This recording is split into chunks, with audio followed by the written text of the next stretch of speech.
जब जब भारत ने दोस्ती का हाथ बढ़ाया, पाकिस्तान ने हथियार उठाया। 1947 में बंटवारा हुआ इंसानियत के नाम पर बदले में क्या मिला?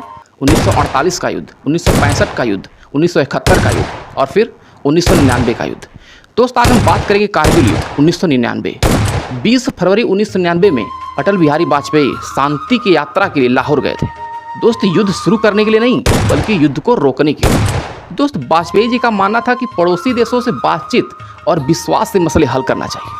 इसलिए दोस्त, दोनों देशों को जोड़ने के लिए दिल्ली से लाहौर के लिए अटल बिहारी वाजपेयी ने बस यात्रा की शुरुआत की। दोस्त, अटल बिहारी वाजपेयी ने पाकिस्तान के प्रधानमंत्री नवाज शरीफ से मुलाकात कर परमाणु हथियार और कश्मीर मुद्दे को सुलझाने के लिए बात किया। दोस्त, भारत हाथ बढ़ाया, वो खंजर ले आया। भारत लाहौर में गले मिल रहा था, लेकिन पाकिस्तान की सेना और आतंकवादी कारगिल में पहाड़ियों पर चुपचाप खून की बुनियाद रख रहा था।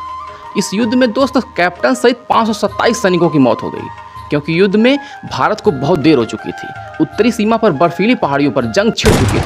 हम लाहौर में दोस्ती की बात कर रहे थे, वो कारगिल की पहाड़ियों पर कब्जा जमा रहा था। दोस्त, ये युद्ध मई से जुलाई तक जम्मू कश्मीर के कारगिल जिले में हुआ था। दोस्त, पड़ोसी देश पाकिस्तान की सेना लाइन ऑफ कंट्रोल पार कर भारत में आ चुके थे, क्योंकि दोस्त, पाकिस्तान इस युद्ध की तैयारी लंबे समय से कर रहा था। इसलिए शुरुआत से ही भारत के मुकाबले वो अधिक मजबूत था। दोस्त, जब तक भारत कोई जवाबी कार्रवाई करता, तब तक पाकिस्तान के सैनिक और सेना घुसपैठ कर लिए थे और भारत के महत्वपूर्ण चोटियों को कब्जा कर लिया था, जैसे टोलिंग चोटी जो 16 फीट ऊंची है, टाइगर हिल, पॉइंट 478 जो श्रीनगर लेजमार्ग पर है। दोस्त, इतना ही नहीं, बाल्टिक सेक्टर की कई चोटी कब्जा कर लिए थे।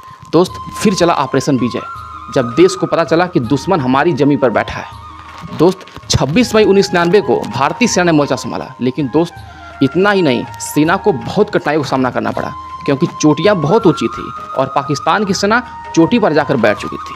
और भारतीय सेना को निशाना बनाना इतना आसान नहीं था, क्योंकि वो नीचे थे और पाकिस्तान सेना ऊंचे पर बैठी थी। उनके लिए निशाना बनाना आसान था। दोस्त, उस समय कारगिल में तापमान 0 डिग्री से नीचे था, लेकिन दोस्त, भारतीय वीरों के अदम्य शौर्य के आगे सिर झुकाना पड़ा पाकिस्तान सेना और आतंकवादियों को। दोस्त, इस ऑपरेशन के बीच वायुसेना द्वारा ऑपरेशन सफ़ेद सागर चलाया गया, जो MiG-21, MiG-27 और मिराज 2000 दुश्मन पर जोरदार बरसा।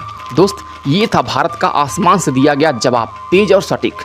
दोस्त, टाइगर हिल से शुरू हुआ जीत धीरे धीरे सब जगह हो गया।